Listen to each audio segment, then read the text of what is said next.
আসসালামু আলাইকুম। আমাদের চ্যানেলে আপনাকে স্বাগতম। এবার শুনবেন জমজম কূপ ও কাবা ঘর নির্মাণের ঘটনা। হযরত সাঈদ বিন জুবাইর রাহমাতুল্লাহ হতে বর্ণিত, তিনি হযরত ইবনে আব্বাস রাদিয়াল্লাহু তাআলা আনহু থেকে বর্ণনা করেন, একদা হযরত ইব্রাহিম আলাইহিস সালাম শিশুপুত্র ইসমাইল ও তার মা হাজেরাকে নিয়ে বের হলেন। এমন অবস্থায় যে হাজেরা তাকে দুধ পান করাতেন। অবশেষে যেখানে কাবা ঘর অবস্থিত, ইব্রাহিম আলাইহিস সালাম তাদের উভয়কে সেখানে নিয়ে এসে মসজিদের উঁচু অংশে জমজম কূপের উপর অবস্থিত একটি বিরাট গাছের নিচে রাখলেন। সে সময় মক্কায় ছিল না কোনো জনমানব, ছিল না কোনো পানির ব্যবস্থা। তিনি একটি থলিতে খেজুর ও একটি মোষকে সামান্য পানিসহ তাদেরকে সেখানে রেখে ফিরে চললেন। তখন ইসমাইল আলাইহিস সালাম এর মা পিছনে চলতে লাগলেন এবং বললেন, হে ইব্রাহিম, এই উপত্যকায় আমাদের রেখে আপনি কোথায় যাচ্ছেন? এখানে না আছে কোনো মানুষ, না আছে পানাহারের ব্যবস্থা। তিনি এ কথাটি তাকে বারবার বলতে থাকলেন। ইব্রাহিম আলাইহিস সালাম তার কথায় কান না দিয়েই চলতে থাকলেন। অতঃপর হাজেরা জানতে চাইলেন, আল্লাহ কি আপনাকে এ কাজের নির্দেশ দিয়েছেন? তিনি বললেন, হ্যাঁ। তখন হাজেরা বললেন, তাহলে আল্লাহ আমাদের ধ্বংস করবেন না। অতঃপর তিনি ফিরে আসলেন আর ইব্রাহিম আলাইহিস সালাম সামনে চললেন। চলতে চলতে যখন তিনি গিরিপথের বাঁকে পৌঁছালেন, যেখান থেকে স্ত্রী পুত্র তাকে দেখতে পাচ্ছেন না, সে সময় তিনি কাবার দিকে মুখ করে দুহাত তুলে এ দোয়া করলেন, হে প্রভু, আমি আমার স্ত্রী ও পুত্রকে চাষাবাদহীন বিরান ভূমিতে তোমার সম্মানিত গৃহের সন্নিকটে রেখে গেলাম, যাতে তারা সালাত আদায় করতে পারে। তুমি কিছু লোকের অন্তরকে তাদের প্রতি আকৃষ্ট করে দাও এবং তাদেরকে ফলাদি দ্বারা রুজি দান করো, যাতে তারা তোমার শুকরিয়া আদায় করতে পারে। সূরা ইব্রাহিম আয়াত ৩৭। এ দোয়া করে ইব্রাহিম আলাইহিস সালাম চলে গেলেন আর ইসমাইল আলাইহিস সালাম এর মা তাকে তার বুকে দুধ পান করাতেন আর নিজে সেই মশক থেকে পানি পান করতেন। অবশেষে মশকের পানি ফুরিয়ে গেল, তিনি পিপাসিত হলেন এবং তার শিশুপুত্রটিও পিপাসায় কাতর হয়ে পড়ল। তিনি শিশুটির দিকে দেখলেন এবং তৃষ্ণায় তার বুক ধড়ফড় করছে, অথবা বর্ণনাকারী বলেন, সে মাটিতে পড়ে ছটফট করছে। শিশুপুত্রের এ করুণ অবস্থার প্রতি তাকানো অসহনীয় হওয়ায় তিনি সরে গেলেন আর তার অবস্থানের নিকটবর্তী পর্বত সাফাকে একমাত্র তার নিকটতম পর্বত হিসেবে পেলেন। অতঃপর তিনি উপরে উঠে কাউকে খুঁজে পাওয়া যায় কিনা তা দেখতে লাগলেন। কাউকে না পেয়ে সাফা পর্বত থেকে নেমে পড়লেন। এমনকি যখন তিনি নিচু ময়দান পর্যন্ত পৌঁছালেন, তখন তিনি তার কামিজের এক প্রান্ত তুলে ধরে একজন ক্লান্ত শ্রান্ত মানুষের মতো ছুটে চললেন। অবশেষে ময়দান অতিক্রম করে মারওয়া পাহাড়ের নিকট এসে তার উপর উঠে দাঁড়ালেন। অতঃপর এদিক সেদিক তাকালেন কাউকে দেখতে পান কিনা, কিন্তু কাউকেও দেখতে পেলেন না। এমনিভাবে ৭ বার দৌড়াদৌড়ি করলেন। হযরত ইবনে আব্বাস রাদিয়াল্লাহু তাআলা আনহা বলেন, নবী করিম সাল্লাল্লাহু আলাইহি সাল্লাম বলেছেন, এজন্যই মানুষ হজ ও ওমরাহ এর সময় উক্ত পাহাড়দ্বয়ের মধ্যে ৭ বার সাই করে থাকে।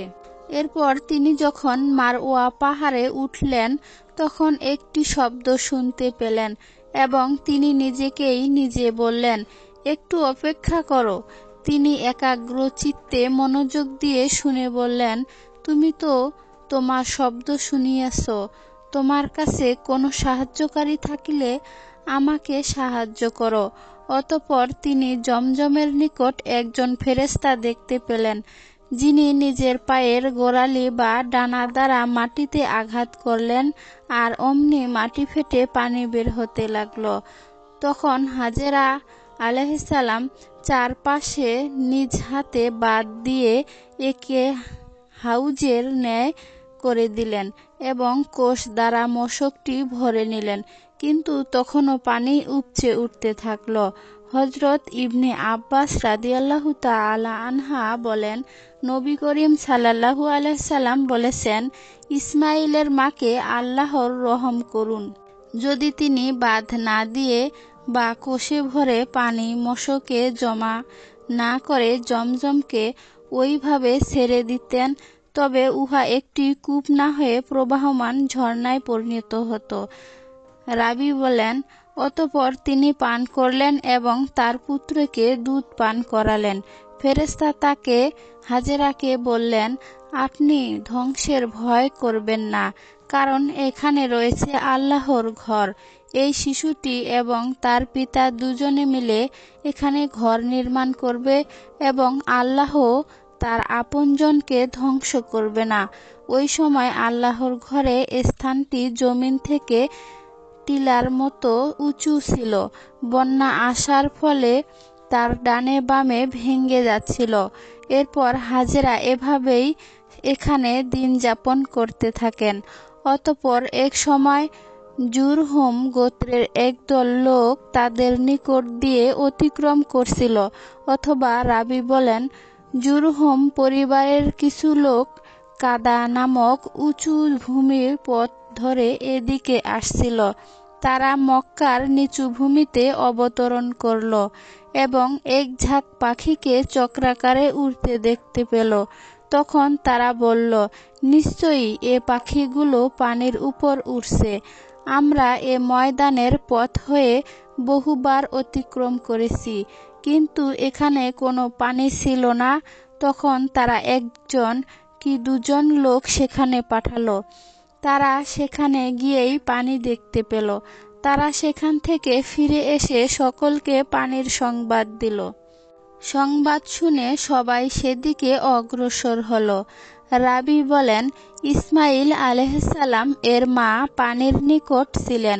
তারা তাকে বলল, আমরা আপনার নিকটবর্তী স্থানে বসবাস করতে চাই, আপনি আমাদের অনুমতি দিবেন কি? তিনি জবাব দিলেন, হ্যাঁ, তবে এ পানির উপর তোমাদের কোনো অধিকার থাকবে না। তারা হ্যাঁ বলে তাদের মত প্রকাশ করল। হযরত ইবনে আব্বাস রাদিয়াল্লাহু তাআলা আনহা বলেন, এ ঘটনা হযরত ইসমাইল আলাইহিসসালাম এর মাকে মানুষের সাহচর্যে থাকার সুযোগ করে দিল। অতঃপর তারা সেখানে বসতি স্থাপন করল এবং তাদের পরিবার পরিজনের নিকটও সংবাদ পাঠালো। তারপর তারা এসে তাদের সাথে বসবাস করতে লাগলো। অবশেষে সেখানে তাদেরও কয়েকটি পরিবারের বসতি স্থাপিত হলো, আর ইসমাইল আলাইহিসসালাম ও যৌবনে উপনীত হলেন এবং তাদের কাছ থেকে আরবি ভাষা শিখলেন। যৌবনে পদার্পণ করে তিনি তাদের কাছে অধিক আকর্ষণীয় ও প্রিয় পাত্র হলেন। অতঃপর যখন তিনি পূর্ণ যৌবন লাভ করলেন, তখন তারা তাদেরই একটি মেয়ের সাথে ইসমাইল আলাইহিসসালাম এর বিবাহ দিলেন। ইতিমধ্যে হাজেরা মারা গেলেন। ইসমাইলের বিবাহের পর ইব্রাহিম আলাইহিসসালাম তার পরিত্যক্ত পরিজনের অবস্থা দেখার জন্য এখানে আসলেন, কিন্তু তিনি ইসমাইল আলাইহিসসালামকে পেলেন না। তিনি ইসমাইল আলাইহিসসালাম এর স্ত্রীর নিকট তার অবস্থান সম্পর্কে জানতে চাইলেন। পুত্রবধূ বলল, তিনি আমাদের জীবিকার খোঁজে বেরিয়ে গেছেন। অতঃপর তিনি তাদের জীবিকা ও অবস্থা জানতে চাইলেন।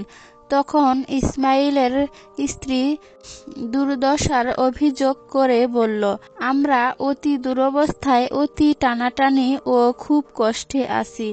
এ কথা শুনে ইব্রাহিম আলাইহিসসালাম বলেন, তোমার স্বামী বাড়ি আসলে আমার সালাম দিয়ে তার ঘরের চৌকাঠ বদলিয়ে নিতে বলবে। এরপর যখন হযরত ইসমাইল আলাইহিসসালাম বাড়ি আসলেন, তখন যেন তিনি কিছু আঁচ করতে পারলেন। তিনি বললেন, তোমার নিকটে কোনো ব্যক্তি এসেছিল কি?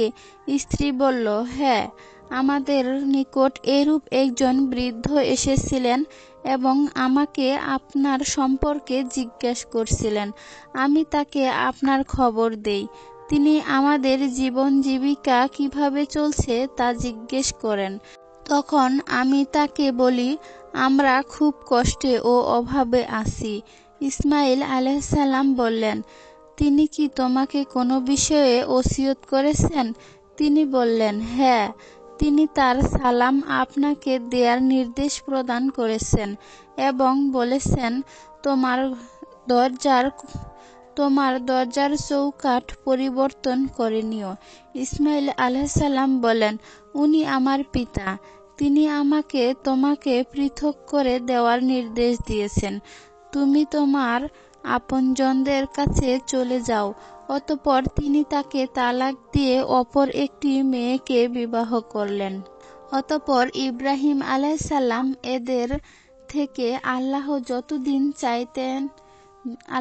যতদিন চাইলেন ততদিন দূরে থাকলেন। অতঃপর তিনি আবার তাদের দেখতে আসলেন। এবারেও তিনি পুত্রকে দেখতে পেলেন না। পুত্রবধূকে তার পুত্র সম্পর্কে জিজ্ঞেস করলেন। তিনি উত্তর দিলেন, তিনি আমাদের জীবিকার খোঁজে বেরিয়ে পড়েছেন। এরপর ইব্রাহিম আলাইহিসসালাম বললেন, তোমরা কেমন আছো? অতঃপর তিনি তাদের জীবনযাপন ও অবস্থান সম্পর্কে জানতে চাইলেন। তিনি বললেন, আমরা ভালো ও সচল আছি। তিনি আল্লাহর প্রশংসা করলেন। ইব্রাহিম আলাইহিসসালাম জিজ্ঞেস করলেন, তোমাদের প্রধান খাদ্য কি? সে বলল, গোশত। তিনি আবার বললেন, তোমাদের পানীয় কি? সে বলল, পানি। ইব্রাহিম আলাইহিসসালাম দোয়া করলেন, হে আল্লাহ, তাদের গোশত ও পানিতে বরকত দিন। রাসূল সাল্লাল্লাহু আলাইহি সাল্লাম বললেন, তাদের জন্য তখন শস্য ছিল না। যদি থাকতো তাহলে তিনি তাতে বরকত দানের জন্য দোয়া করতেন। রাবী বলেন, মক্কা ব্যতীত অন্য কোথাও কেউ শুধু পানি ও গোশত দ্বারা জীবন ধারণ করতে পারে না, কেননা শুধু গোশত ও পানি জীবনযাপনের অনুকূল হতে পারে না। ইব্রাহিম আলাইহিসসালাম বললেন, তোমার স্বামী ঘরে ফিরে আসলে আমার সালাম দিয়ে তার ঘরের চৌকাঠ ঠিক রাখার কথা বলবে। অতঃপর ইসমাইল আলাইহিসসালাম বাড়ি এসে বললেন, তোমাদের নিকট কেউ এসেছিলেন কি? স্ত্রী বলল, হ্যাঁ, একজন সুন্দর চেহারার বৃদ্ধ লোক এসেছিলেন এবং সে তার প্রশংসা করল। তিনি আমাকে আপনার ব্যাপারে জিজ্ঞেস করেছেন। আমি তাকে আপনার সংবাদ জানিয়েছি। অতঃপর তিনি আমার নিকট আমাদের জীবনযাপন সম্পর্কে জানতে চেয়েছেন। আমি তাকে জানিয়েছি যে আমরা ভালো আছি। ইসমাইল আলাইহিসসালাম বললেন, তিনি কি তোমাকে কোনো বিষয়ে ওসিয়ত করে গেছেন? সে বলল, হ্যাঁ, তিনি আপনার প্রতি সালাম জানিয়েছেন, আপনাকে নির্দেশ দিয়েছেন যে আপনি যেন আপনার ঘরের চৌকাঠ ঠিক রাখেন। ইসমাইল আলাইহিসসালাম বললেন, ইনি আমার পিতা আর তুমি আমার ঘরের চৌকাঠ। তিনি আমাকে তোমাকে স্ত্রী হিসেবে বহাল রাখার নির্দেশ দিয়েছেন। আল্লাহর ইচ্ছায় হযরত ইব্রাহিম আলাইহিসসালাম বহুদিন পর এসে দেখেন তার পুত্র জমজম কূপের নিকটে একটি বড় গাছের নিচে বসে তীর মেরামত করছেন। পিতাকে দেখে তিনি দাঁড়িয়ে তার দিকে এগিয়ে গেলেন। অতঃপর পিতা ছেলের সাথে বা ছেলের পিতার সাথে সাক্ষাৎ হলে যেমন করে থাকে তারা উভয়েই তাই করলেন। অতঃপর ইব্রাহিম আলাইহিসসালাম বললেন, হে ইসমাইল, আল্লাহ আমাকে একটি বিষয়ে নির্দেশ দিয়েছেন। ইসমাইল আলাইহিসসালাম বললেন, আপনার প্রভু আপনাকে যে নির্দেশ দিয়েছেন তা পালন করুন। তিনি বললেন, তুমি কি আমাকে সাহায্য করবে? ইসমাইল আলাইহিসসালাম বললেন, আমি আপনাকে সাহায্য করব। ইব্রাহিম আলাইহিসসালাম বললেন, আল্লাহ এখানে আমাকে একটি ঘর নির্মাণের নির্দেশ দিয়েছেন কথা বলে তিনি উঁচু টিলাটির দিকে ইঙ্গিত করলেন যে এর চারপাশে ঘেরাও দিয়ে। তখনই বাপ বেটা কাবা ঘরের দেয়াল তুলতে লেগে গেলেন। ইসমাইল আলাইহিসসালাম পাথর আনতেন আর ইব্রাহিম আলাইহিসসালাম নির্মাণ করতেন। পরিশেষে যখন দেওয়াল উঁচু হয়ে গেল, তখন ইসমাইল আলাইহিসসালাম মাকবামে ইব্রাহিম নামক পাথরটি আনলেন এবং যথাস্থানে রাখলেন। ইব্রাহিম আলাইহিসসালাম তার উপর দাঁড়িয়ে নির্মাণ কাজ করতে লাগলেন আর ইসমাইল আলাইহিসসালাম তাকে পাথর যোগান দিতে থাকেন। তারা উভয়ে আল্লাহর কাছে দোয়া করলেন যে, হে আমাদের প্রতিপালক, আমাদের এ কাজ কবুল করুন। নিশ্চয়ই আপনি সর্বশ্রোতা ও সর্বজ্ঞাত। সূরা বাকারা আয়াত ১২৭। তারা উভয়ে আবার কাবাঘর তৈরি করতে থাকেন এবং কাবাঘরের চারিদিকে ঘুরে ঘুরে এ দোয়া করতে থাকেন, হে আমাদের প্রতিপালক, আপনি আমাদের পক্ষ থেকে কবুল করুন। নিশ্চয়ই আপনি সবকিছু শুনেন ও জানেন। সূরা বাকারা আয়াত ১২৭। এ ঘটনার শিক্ষা হলো, আল্লাহর হুকুমে সর্বাধিক গুরুত্ব দিতে হবে। তার সন্তুষ্টির জন্য প্রয়োজনে স্ত্রী পুত্র সবকিছু ত্যাগ করতে হবে। সর্বাবস্থায় আল্লাহর প্রতি সন্তুষ্ট থাকতে হবে ও তার উপর ভরসা করতে হবে। কোনো অবস্থাতেই ধৈর্যহারা হওয়া চলবে না। পরিবার ও সন্তান সন্ততির জন্য দোয়া করতে হবে। একক নয়, বরং যৌথ উদ্যোগে সামাজিক কাজ সম্পাদন করতে হবে। হাজেরার মতো সুদৃঢ় ঈমানের অধিকারিণী হওয়ার জন্য মা বোনদের সচেষ্ট হতে হবে। আল্লাহর আনুগত্য ও ধৈর্যের পরিণাম সর্বদা কল্যাণকরই হয়। খিজির আলাইহিসসালাম ও মুসা আলাইহিসসালাম এর কাহিনী। হযরত ইবনু আব্বাস রাদিয়াল্লাহু তাআলা আনহা হতে বর্ণিত, তিনি বললেন, হযরত উবাই ইবনু কাবা রাদিয়াল্লাহু তাআলা আনহা রাসূল সাল্লাল্লাহু আলাইহি সাল্লাম হতে আমাদের নিকট বর্ণনা করেছেন যে, হযরত মুসা আলাইহিস সালাম একদা বনী ইসরাইলের এক সমাবেশে ভাষণ দিতে দাঁড়ালেন। তাকে জিজ্ঞেস করা হলো, কোন ব্যক্তি সর্বাধিক জ্ঞানী? তিনি বললেন, আমি সর্বাধিক জ্ঞানী। জ্ঞানকে আল্লাহর দিকে সোপর্দ না করার কারণে আল্লাহ তাকে তিরস্কার করে বললেন, বরং দুসাগরের সঙ্গম স্থলে আমার এক বান্দা আছে যিনি তোমার চেয়ে অধিক জ্ঞানী। হযরত মুসা আলাইহিস সালাম বললেন, হে আমার প্রতিপালক, তার নিকট পৌঁছাতে কি আমাকে সাহায্য করবে? কখনো সুফিয়ান এভাবে বর্ণনা করেছেন, আমি কিভাবে তার সাক্ষাৎ করতে পারি? তখন বলা হলো, তুমি একটি থলিতে করে একটি মাছ নাও। যেখানে তুমি মাছটি হারাবে সেখানেই আমার সে বান্দা আছে।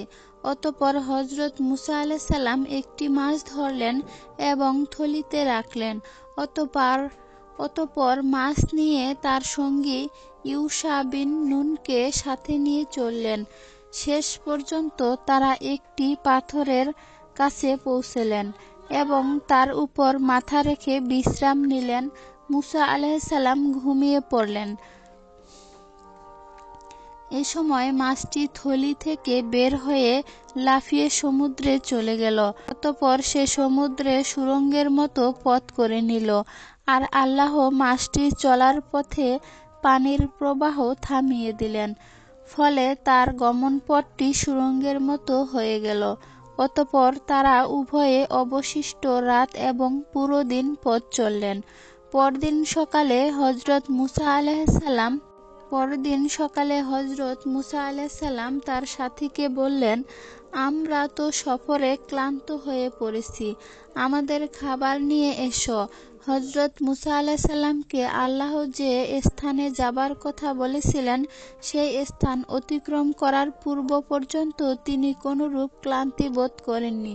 সাথী ইউশা বিন নুন তখন বলল, আপনি কি ভেবে দেখেছেন যে পাথরটির নিকট আমরা বিশ্রাম নিয়েছিলাম সেখানে মাছটি অদ্ভুতভাবে সমুদ্রের মধ্যে চলে গেছে, কিন্তু আমি মাছটির কথা আপনাকে বলতে ভুলে গিয়েছিলাম। মূলত শয়তানই আমাকে এ কথা ভুলিয়ে দিয়েছে। বর্ণনাকারী বললেন, পাথরটি মাছের জন্য ছিল একটি সুড়ঙ্গের মতো, আর তাদের জন্য ছিল আশ্চর্যজনক ব্যাপার। হযরত মুসা আলাইহিস সালাম বললেন, আমরা তো সেই স্থানটিরই অনুসন্ধান করছি।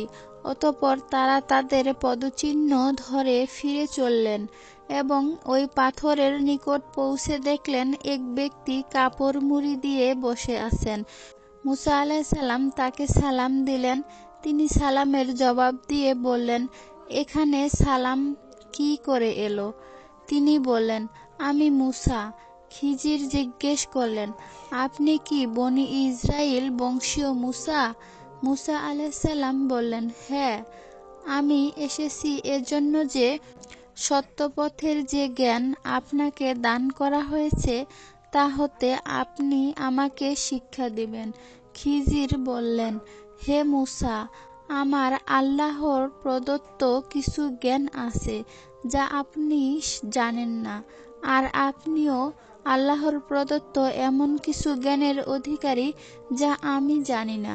মুসা আলাইহিস সালাম বললেন, আমি কি আপনার সাথী হতে পারি? খিজির বললেন, আপনি কিছুতেই আমার সাথে ধৈর্য ধারণ করতে পারবেন না। যে বিষয় আপনার জ্ঞানের আওতাধীন নয় সে বিষয়ে আপনি ধৈর্য ধারণ করবেন কেমন করে? মুসা আলাইহিস সালাম বললেন, ইনশাআল্লাহ আপনি আমাকে ধৈর্যশীল পাবেন এবং আপনার কোনো আদেশ আমি অমান্য করব না। সূরা কাহফ আয়াত ৬৭ থেকে ৬৯।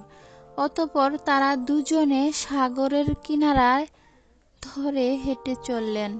তখন একটি নৌকা তাদের পাশ দিয়ে যাচ্ছিল। তারা তাদেরকে নৌকায় তুলে নেওয়ার জন্য অনুরোধ করলেন। তারা খিজিরকে চিনতে পেরে বিনা ভাড়ায় তাদেরকে নৌকায় তুলে নিলেন। যখন তারা দুজনে নৌকায় চড়লেন তখন একটি চড়ুই পাখি এসে নৌকাটির কিনারায় বসল এবং সমুদ্র থেকে ১ ফোঁটা ২ ফোঁটা পানি পান করল। খিজির বললেন, হে মুসা, আমার ও আপনার জ্ঞানের দ্বারা আল্লাহর জ্ঞান হতে ততটুকু কমেনি যতটুকু এ পানিটি তার ঠোঁটের দ্বারা সাগরের পানি হ্রাস করছে। তখন খিজির একটি কুড়াল নিয়ে নৌকাটির একটা তক্তা খুলে ফেললেন। মুসা আলাইহিস সালাম আকস্মাৎ দৃষ্টি দিতেই দেখতে পেলেন তিনি কুড়াল দিয়ে একটি তক্তা খুলে ফেলেছেন। তখন তিনি তাকে বললেন, আপনি এ কি করলেন? এ লোকেরা বিনা ভাড়ায় আপনাকে নৌকায় তুলে নিল, আর আপনি তাদেরকে ডুবিয়ে দেওয়ার জন্য নৌকা ছিদ্র করে দিলেন। আপনি তো একটি গুরুতর কাজ করলেন। খিজির বললেন, আমি কি বলিনি যে আপনি আমার সাথে ধৈর্য ধারণ করতে পারবেন না? মুসা আলাইহিস সালাম বললেন, আমার ভুলের জন্য আমাকে অপরাধী করবেন না। আমার এ ব্যাপারে আমার প্রতি কঠোর হবেন না। মুসা আলাইহিস সালাম এর পক্ষ থেকে প্রথম এ কথাটি ছিল ভুলক্রমে। অতঃপর তারা যখন উভয়ে সমুদ্র পার হলেন তখন তারা একটি বালকের পাশ দিয়ে অতিক্রম করলেন যে অন্যান্য বালকের সাথে খেলা করছিল। খিজির ছেলেটির মাথা দেহ হতে ছিন্ন করে ফেললেন। হযরত মুসা আলাইহিস সালাম বললেন, আপনি একটি নিষ্পাপ শিশুকে বিনা অপরাধে হত্যা করলেন। আপনি খুবই খারাপ একটা কাজ করলেন। খিজির বললেন, আমি কি বলিনি যে আপনি আমার সাথে ধৈর্য ধারণ করতে পারবেন না? মুসা আলাইহিস সালাম বললেন, এরপর যদি আমি আপনাকে আর কোনো প্রশ্ন করি তাহলে আমাকে আর সঙ্গে রাখবেন না। অতঃপর উভয়ে চলতে লাগলেন। চলতে চলতে তারা একটি জনপদের অধিবাসীদের নিকট পৌঁছে তাদের নিকট কিছু খাবার চাইলেন, কিন্তু জনপদবাসী তাদের দুজনের মেহমানদারি করতে অস্বীকার করল। সেখানে তারা একটি প্রাচীর দেখতে পেলেন যা ভেঙে পড়ার উপক্রম হয়েছিল। হযরত খিজির প্রাচীর মেরামত করে সুদৃঢ় করে দিলেন। হযরত মুসা আলাইহিসসালাম বললেন, এই বসতি লোকদের নিকট এসে আমরা খাবার চাইলাম, তারা মেহমানদারি করতে অস্বীকার করল, অথচ আপনি এদের দেয়াল সোজা করে দিলেন। আপনি তো ইচ্ছা করলে এর জন্য পারিশ্রমিক গ্রহণ করতে পারতেন। হযরত খিজির বললেন, এবার আমার এবং আপনার মধ্যে বিচ্ছেদ হয়ে গেল। এখানে যে বিষয়ে আপনি ধৈর্য ধারণ করতে পারেননি, আমি এর তাৎপর্য বলে দিচ্ছি। নৌকাটির ব্যাপার ছিল এই যে, সেটি ছিল কয়েকজন দরিদ্র ব্যক্তির। তারা সমুদ্রের জীবিকা অন্বেষণ করত। আমি নৌকাটিকে ত্রুটিযুক্ত করে দিতে চাইলাম, কারণ তাদের সামনে ছিল এক রাজা, যে ভালো নৌকা পেলেই জোরপূর্বক কেড়ে নিত। তারপর যখন এটাকে দখল করতে লোক আসলো, তখন ছিদ্রযুক্ত দেখে ছেড়ে দিল। অতঃপর নৌকাওয়ালারা একটা কাঠ দ্বারা নৌকাটি মেরামত করে নিল।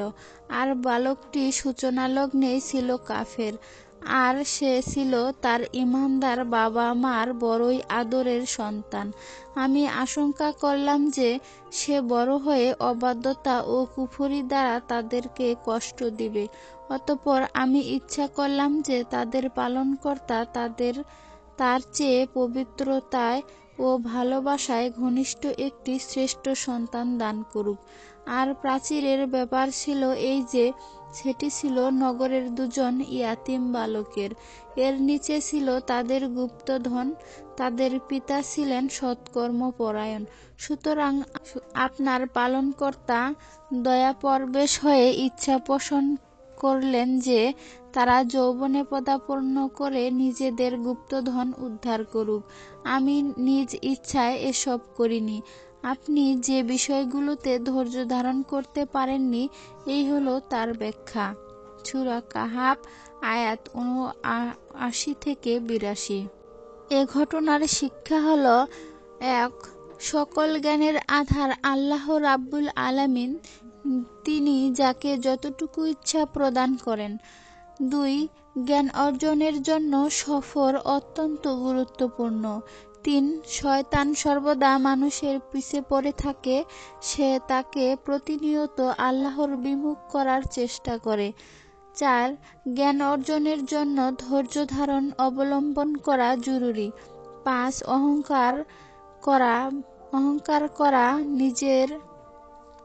অহংকার করা বা নিজেকে সবচেয়ে জ্ঞানী ভাবা ঠিক নয়। ইব্রাহিম আলাইহিসসালাম, সারা ও অত্যাচারী বাদশার কাহিনী। হযরত আবু হুমায়রা রাদিয়াল্লাহু তাআলা আনহু হতে বর্ণিত, তিনি বলেন, ইব্রাহিম আলাইহিসসালাম তিনবার ছাড়া কখনো মিথ্যা বলেননি। তন্মধ্যে দুবার ছিল আল্লাহর ব্যাপারে তার উক্তি, আমি অসুস্থ, এবং তার অন্য এক উক্তি, বরং এ কাজ করেছে, এই তো তাদের বড়টি। বর্ণনাকারী বললেন, একদা তিনি ইব্রাহিম আলাইহিসসালাম এবং সারা অত্যাচারী শাসকগণের কোনো এক শাসকের এলাকায় এসে পৌঁছলেন। তখন তাদের খবর দেয়া হলো যে এ এলাকার জনৈক ব্যক্তি এসেছে, তার সঙ্গে একজন সবচেয়ে সুন্দরী মহিলা আছে। তখন সে তার নিকট লোক পাঠালো।